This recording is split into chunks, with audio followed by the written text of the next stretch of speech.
This is the introduction to the first letter to the Corinthians. And it's also going to serve as an introduction to the second letter of the Corinthians.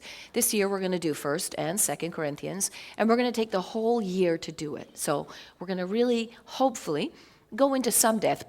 Maybe not as much depth as I would like, but maybe less depth than you're used to. So let's just kind of give Corinthians a chance and really kind of throw ourselves into, today I'm going to give you a lot of background information. I'm going to tell you about history and geography and the cultural context, the church context, what the heck was happening at the church in Corinth. Because a lot of the stuff that they're told, you're like, oh, okay.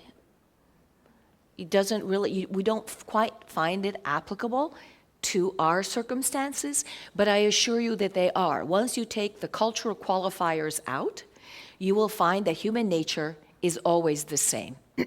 I thought the introduction given in one of my commentaries, the Catholic commentary on sacred scripture by Father George Montague, was a great introduction to the kinds of things that we're going to be talking about this year in 1st and 2nd Corinthians.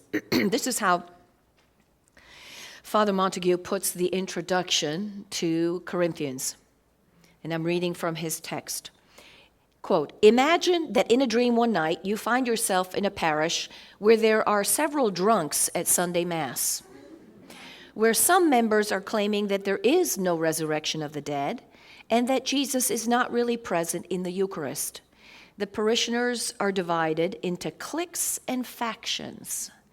The president of the altar society is not talking to the head catechist.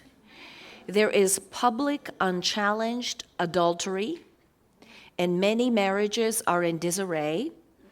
One group is dabbling in New Age spirituality. The liberals, the progressives, the conservatives, the traditionalists, the charismatics, whoever, are all trumpeting their own special version of church. And masses are abbreviated for the sake of Sunday football, or basketball in our case. One of the many signs that the parish has compromised heavily with the surrounding secular culture." And he says, "A nightmare? Not exactly. You're just experiencing a modern version of the community in Corinth." So this kind of hopefully brings it more to a level where we can kind of relate to their problems, because not many of us are going to be confronted with the question of purchasing meat that has been devoted to idols. Not in our wheelhouse. Never is going to happen, right?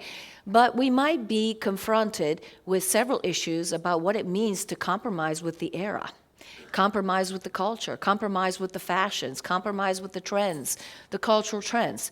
It's easier and easier as Catholics, as Christians, to be anti-cultural, perhaps, to be countercultural, to be today not fitting into the categories that the culture proposes for cool people or for people who are actually, people who are with it. We're not with it. Does that make sense? I'm putting it mildly, okay? But there's a lot of dissonance that can go on if you find yourself trying to be faithful to the faith, to the Lord, to the scriptures, and to the church. And so we'll be experiencing a lot of that in our exploration of the book